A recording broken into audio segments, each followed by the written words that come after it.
네, 모처럼 인사드리는 것 같아요. 센 언니들의 종목 배틀 여벤져스 시즌2 저희 끝이 났고요. 오늘은 좀 특별한 시간을 잘 마주했습니다. 양쪽에 계신 이 두 분을 보면 여러분들이 어떤 시간인지 대충 짐작을 하실 것 같은데요. 두 번째 시즌에서 훌륭한 수익률로 1, 2위를 거머쥔 이 두 분을 모시고 그간 여벤져스 시즌2가 어땠는지 그리고 추석 선물로 어떤 종목을 가져오셨다고 하는데 그 종목은 또 무엇일지 이 명절 연휴 이후에 우리의 주머니 텅 빈 곳간을 다시 채워볼 만한 종목들에 대한 이야기까지 담아보도록 하겠습니다. 두 분과 먼저 인사 나눠야겠죠. 코스파트너스 김진경 팀장님, 하나금융투자 설릉금융센터 정희진 팀장님 두 분 모셨습니다. 어서 오세요. 네, 안녕하세요. 네, 안녕하십니까. 두 분과 오늘 좀 다뤄볼 얘기도 참 많아요. 사실 뭐 정희진 팀장님과는 지난 시즌에 저희 함께 이야기를 나눠봤었고 그리고 김진경 팀장님과는 12시나 이 시간을 통해서도 한번 모시고 이야기를 나눠봤었습니다.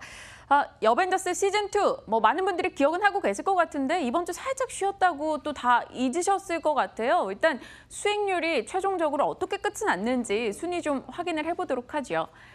자, 4위, 3위, 2위, 1위 최종 포트 수익 순이었습니다. 임정희 과장님 지난 시즌에 압도적인 수익률로 1위를 기록했었는데 이번에 조금 초반 부침이 좀 있었죠. 12% 수익으로 4위, 가무수 전문가님 19%, 그리고 정희진 팀장님 막판에 만약 시간이 한 1, 2주 더 있었다면 또 어떻게 됐을까라는 궁금증까지 생길 만큼 막판 스퍼트가 참 좋았습니다. 41% 수익, 그리고 첫 주 제외하고 나머지 9주간의 시간 동안 압도적인 수익률로 1위를 유지했던 김진경 팀장님. 최종 순위 수익률은 138%입니다. 와, 지금 제가 138% 얘기하니까 카메라 감독님께서 카 하면서 감탄사를 넣어주실 만큼 이 100%가 넘는 수익을 나타냈어요. 그간의 김진경 팀장님의 수익률 이 추이를 한번 봐도요. 초반에 뭐 한 17%, 그다음에 23%, 53%, 82% 쭉쭉쭉쭉 올라갔었어요. 김진경 팀장님, 이번 시즌 함께 하시면서 스스로도 나의 한계를 넘어섰다 이런 느낌 안 받으셨어요? 네, 일단 제 의욕을 굉장히 많이 쏟아부었던 것 같습니다. 사실은 요즘 이렇게 좀 시장 자체가 많이 어렵다 보니까는 충분히 단기 투자로도 안정적이면서 편안하게 매매할 수 있다는 점도 보여드리고 싶었고요. 여러 가지 종목들로 좀 소개를 해드리면서 이러한 종목들로 수익이 날 수 있다는 점도 많이 보여드리고 싶었습니다. 물론 저 또한 아직 많은 노력이 필요하지만 그래도 쟁쟁한 전문가분들 사이에서 그래도 어떤 저만의 열정이 좀 통했던 것 같아서 이번 우승이 저에게는 굉장히 좀 남다르고 특별했던 시간이지 않나라고 좀 생각이 들고요. 사실 이번 대결 통해서 좀 어려운 게 있었다면은 대결 장 초반에 굉장히 시장이 많이 어려웠습니다.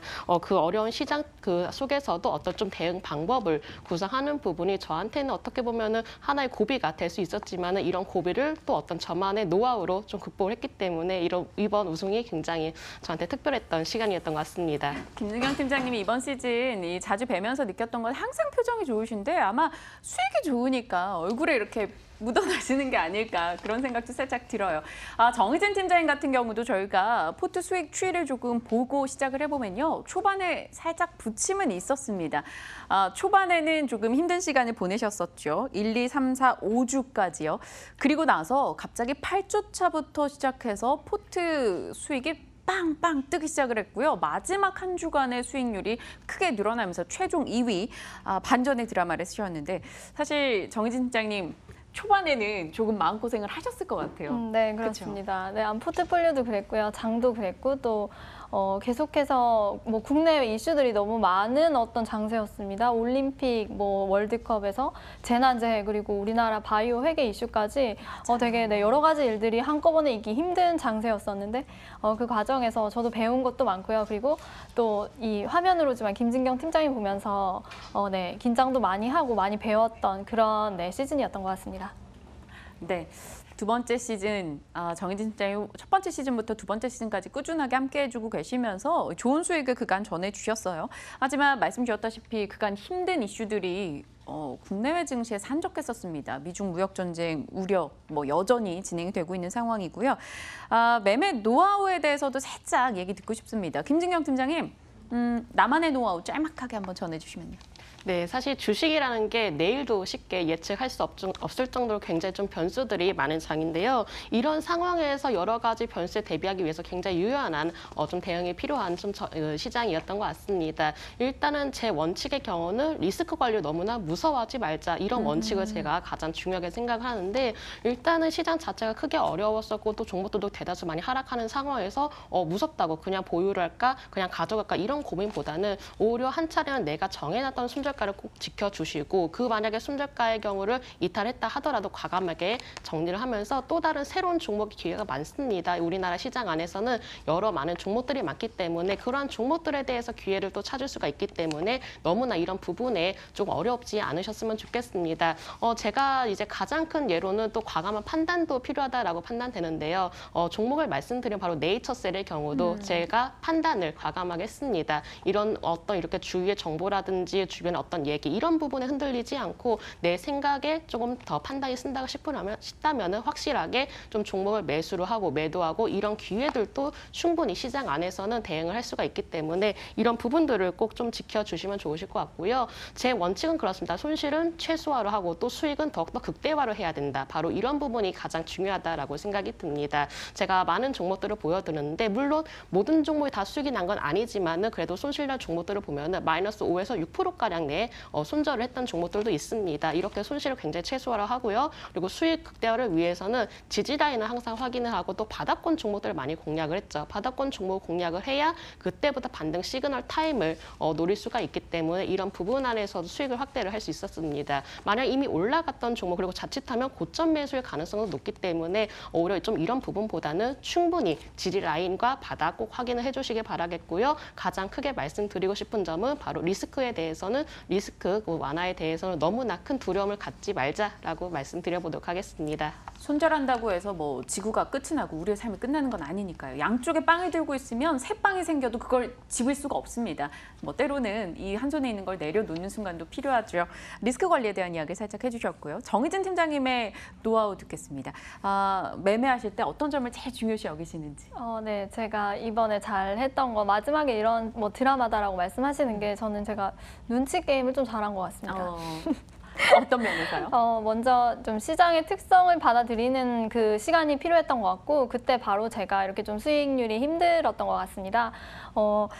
그 첫 번째 그 시장 특성상 장세가 어려운 것을 좀 받아들이고요. 매도가를 정말 확실하게 하는 거 정말 김진경 팀장님 보면서 저도 많이 배웠고요. 네, 그와 관련해서는 그래서 개별주들을 좀 더 확실하게 보는 섹터를 떠나서 개별주를 선별하는 그 과정에서도 이익 스프레드에 관한 부분은 제가 좀 열심히 보았고요. 그래서 대림제지 같은 종목을 관심 갖고 보게 되었습니다.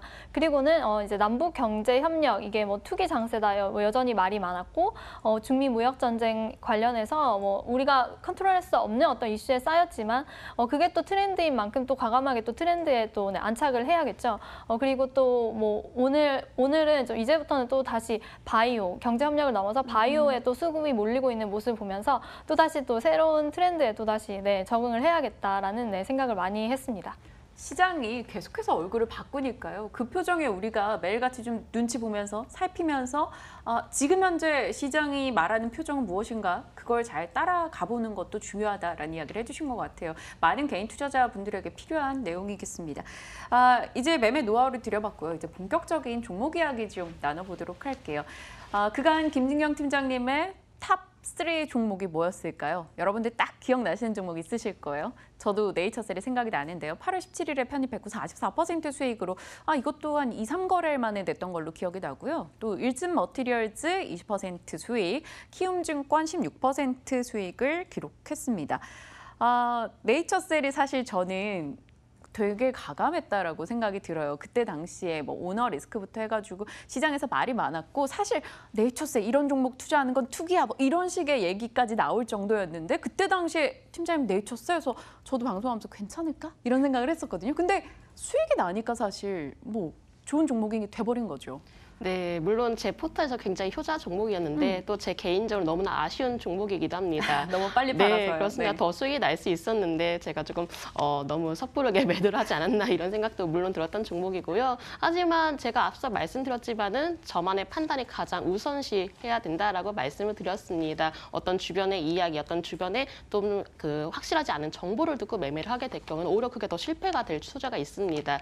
내가 스스로 공부를 하고 스스로 찾고 이런 부분에 대해서 내가 이 종목은 확실하다, 내 판단이 옳다라고 생각될 때는 좀 더 과감하게는 투자를 할 필요가 있다라고 말씀드리도록 하겠고요. 네이처셀 사실 저도 추천하면서 기억합니다. 순절을 굉장히 타이트하게 잡았습니다. 앞서 말씀드렸지만은 순절 그리고 특히 리스크 관리가 가장 중요한 만큼 제가 순절가도 좀 타이트하게 잡아서 좀 더 수익을 냈던 종목이기도 하고요. 네이처셀을 또 간혹 이런 거 좀 질문하시는 분들이 있는데 혹시 지금이라도 사야 되나 이런 질문하시는 궁금하죠. 분들 네. 확실히 말씀드리는데 지금은 사시면 안 됩니다. 이미 주가가 올라오고 이미 어떤 쪽은 우려감 해소가 되고 난 뒤에 그 접근하게 되면 오히려 이미 다 차익실현 매물이 나온 상황이 또 될 수가 있기 때문에 오히려 지금 매수는 하지 마시고 여타 시장 안에서 또 여러 가지 종목들을 잡을 수 있는 기회가 충분하니까는요. 그런 종목들을 좀 잘 찾아보시기 바랍니다. 키움증권도 많은 분들이 궁금하실 것 같아요. 올해 뭐 금융주나 증권주가 흐름이 좋지 않았었잖아요. 근데 하반기에 조금 나아질 수 있지 않을까 뭐 이런 기대감도 좀 안고 가는 것 같고요. 키움증권 같은 경우는 뭐 시장이 살아나야 잘 갈 수 있는 종목이니까요. 어떻게 판단할까요?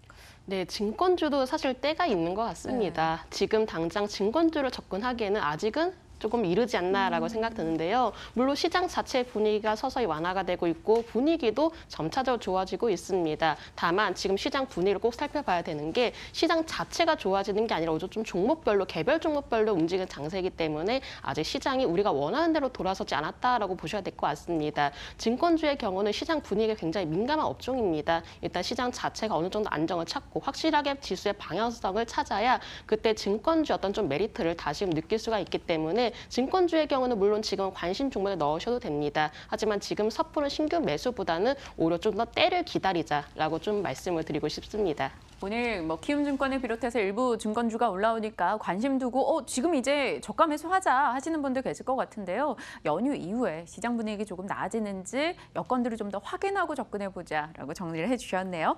이제 정의진 팀장님의 탑3 종목을 한번 열어보겠습니다. 기억이 나는 종목이 딱 있어요. 대림제지입니다. 두 번의 편입 과정이 있었고요. 대림제지 수익이 40%, 그리고 우리기술투자가 12% 수익, 현대롭템도 9% 수익을 기록했습니다. 제지주 참 잘 갔어요, 팀장님. 네. 뭐 아세아제지, 신대양제지, 다른 종목들도 제지주 잘 갔는데 이 대림제지 수익 크게 났을 때 어떠셨어요? 네, 원하던 대로 보았던 장대로 가기 때문에 안심하면서 되게 이쁜 차트를 그리면서 가길래 기분이 상당히 좋았고요.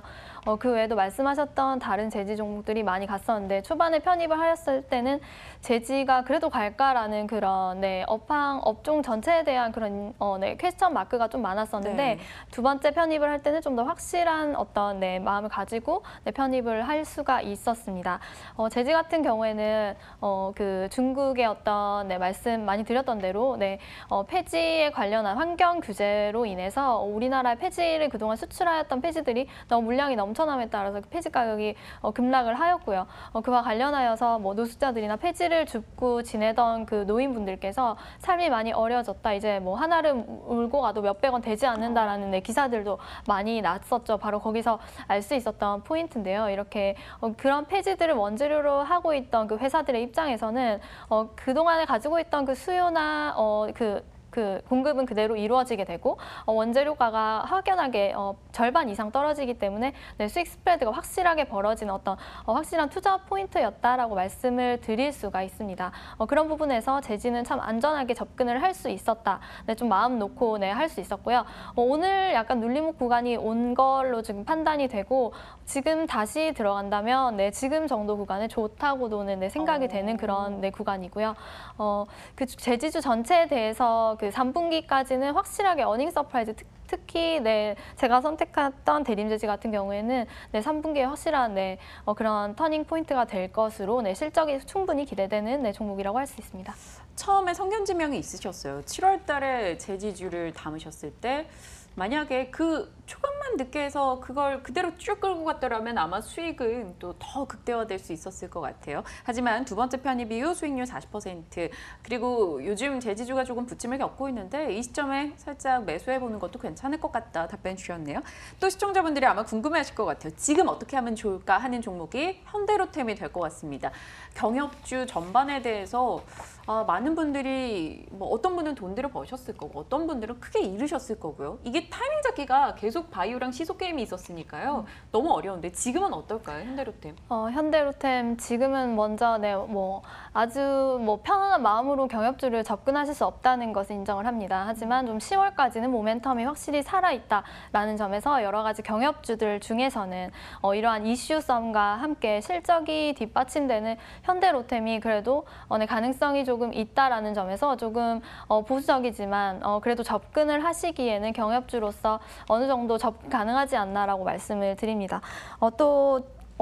이미 좀 대놓고 좀 북한과 함께 같이 이야기를 지금 잘 해보고 있는 그런 상황이지 않습니까? 그리고 또 그 미국의 폼페이오 장관과 그 북한 리용호 관련 그런 분들 만남에 따라서 또 방향성이 바뀌게 되긴 하겠지만 그만큼 어떤 북한에 대한 경제 제재가 세계적으로 좀 풀릴 수 있다라는 그런 가능성이 우리나라 남북 경협주에게 있어서는 그 자체의 모멘텀이 될 수가 있고 그와 관련하여서 이것이 실적이 충분히 뒷받침되는 여러 가지 해외 수주들 그리고 최근에 있었던 부산에 있었던 노후화된 철도의 수주 이런 관련 기사들을 보면서 경협주의 이슈뿐만 아니라 실적을 함께 가지고 갈 수 있는 또 포인트가 되는 그런 경협주들에 조금 접근을 하시면 좋겠지만 아직까지 10월까지 처음에는 9월 정도까지 저는 경협주를 했다가 오일이나 반도체 이런 다른 섹터로 접근하는 것이 어떨까 제 개인적으로 생각을 하고 있었습니다. 근데 지금 현재 대화가 이루어지는 시점에 어떤 속도의 문제지 방향성은 어느 정도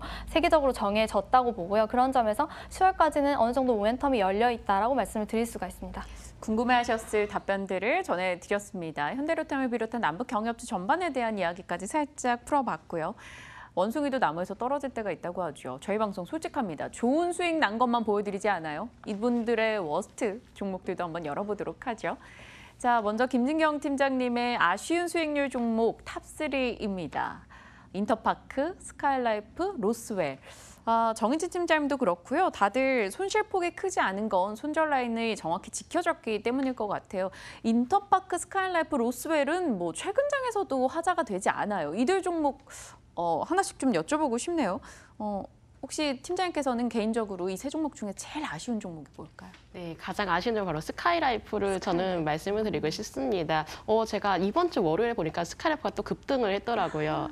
조금만 더 대회 그 기간이 길었다면은 네. 스카이라이프도 한 차례 좀 포트폴리오 수익을 더 높여줬을 텐데 뒤늦게 조금 급등하는 바람에 좀 너무 아쉽게 됐는데 스카이라이프의 경우는 제가 AS 할 때 좀 방송에서 말씀을 드렸습니다. 분명히 좋은 종목입니다. 분명히 좋은 종목이지만은 저는 조금 더 빠른 수익을 위해서 포트 교체에 좀 과감하게 결정을 했었고요. 일단 스카이라이프도 워낙에 바닥권 종목 그리고 안정적으로 좀 지지라인을 확보를 했던 종목입니다. 특히나 시장 자체에 대해서 너무나 민감하게 반응하지 않는 종목이기 때문에 오히려 좀 더 안정적이면서 좀 더 편안한 마음으로 가져가시고 싶은 분들이라면은 스카이라이프의 경우는 특히나 좀 더 중장기적으로 매력이 충분히 높다라고 정리해 드리도록 하겠습니다. 스카이라이프 2번이나 편입을 했었던 종목이신데 조금 아쉽다라고 이야기를 주셨네요.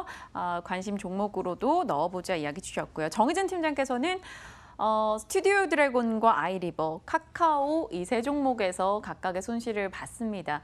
저는 개인적으로 익숙한 종목으로 치면 카카오나 스튜디오 드래곤은 굉장히 저희 일상에 가까운 종목이잖아요. 네, 맞습니다. 그래서 더욱 언급을 하게 되었죠. 좀 시청자분들께서 그쵸. 투자자의 마음으로 좀 쉽게 접근할 수 있는 종목이 무엇일까를 생각을 했었는데요. 스튜디오 드래곤 같은 경우에는 저 상태로 이렇게 계속 좀 뒀었으면 지금 좀 안정적으로 할 수 있었는데 우리는 4개의 종목이 최대라는 어떤 그러한 제한이 있기 때문에 좀 빠른 장세를 위해서 그때 교체를 했었는데 네. 그래도 미련을 갖지 않고 빨리 빼서 다른 종목들을 소개해 드릴 수 있어서 다행이었었고요. 스튜디오 드래곤 같은 경우에 있어서는 컨텐츠 우리가 잘 아는 컨텐츠 제작사입니다. 앞으로 그 중국과의 관계가 더 좋아지고 그리고 중국에 있어서 어떤 수출 방향성이 열리면 스튜디오 드래곤이 그동안 많은 넷플릭스랑 관련하여서 수출 관련하여서 언급이 많이 되었는데 그 수출이 그런 콘텐츠 가지고 있는 지금 지적 재산권들이 중국에까지 열리게 된다면이라는 그런 기대감이 충분히 큰 실적으로 다가올 수 있다는 부분이 좀 많이 열려 있고요. 그렇기 때문에 사실 하방을 좀 내려와도 다시금 10만 원대 중후반대로 쉽게 또 다시 올라가는 모습을 볼 수 있기 때문에 많은 드라마를 좋아하시는 그런 투자자분들이라면 충분히 생활 속에서 좀 접근 가능할 종목이다라고 말씀을 드립니다. 알겠습니다. 드라마를 좋아하는 저 스튜디오 드래곤 관심 종목에 넣어놓고 추이를 한번 볼게요.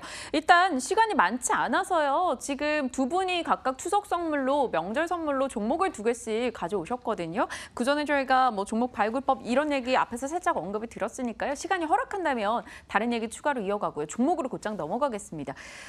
김진경 팀장님, 선물 꾸러미를 저희가 풀러봤더니 딱 하니 나오는 종목이 현대엘리베이터.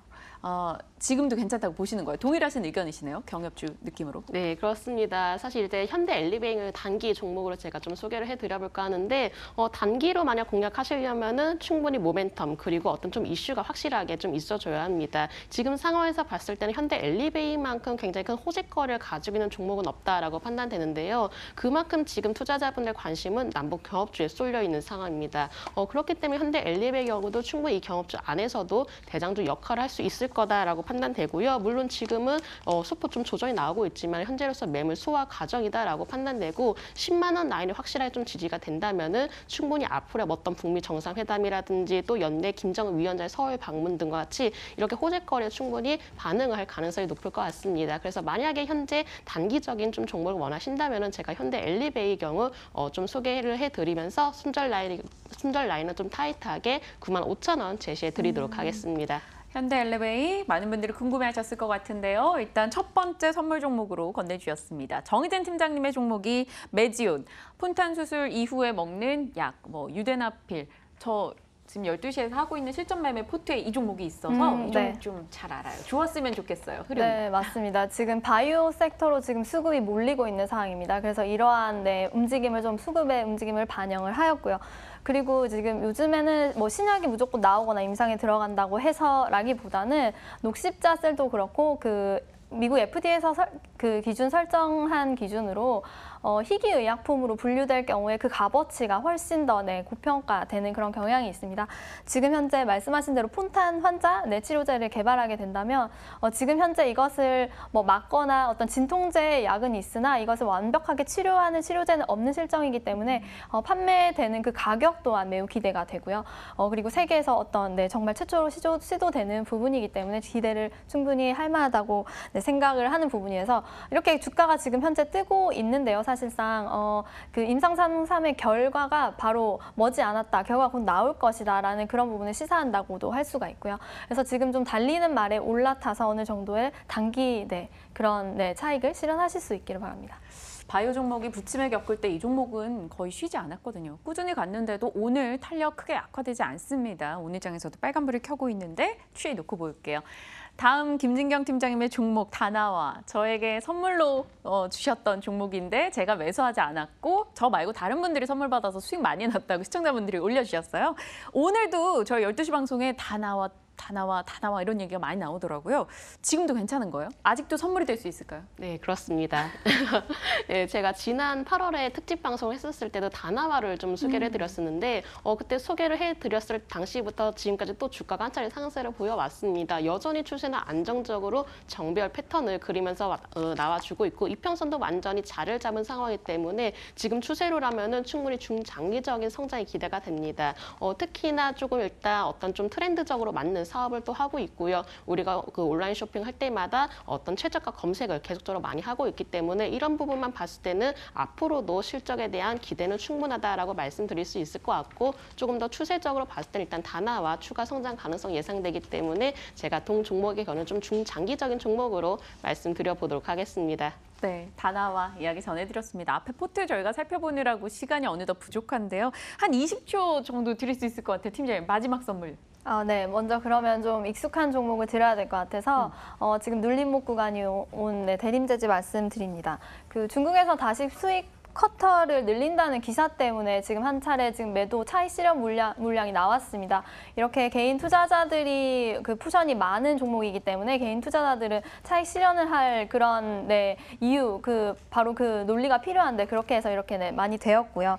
앞으로 올해까지 한다고 해도 지난해 2,400만 톤보다는 훨씬 작은 1,700만 톤 정도로 예상이 되고요.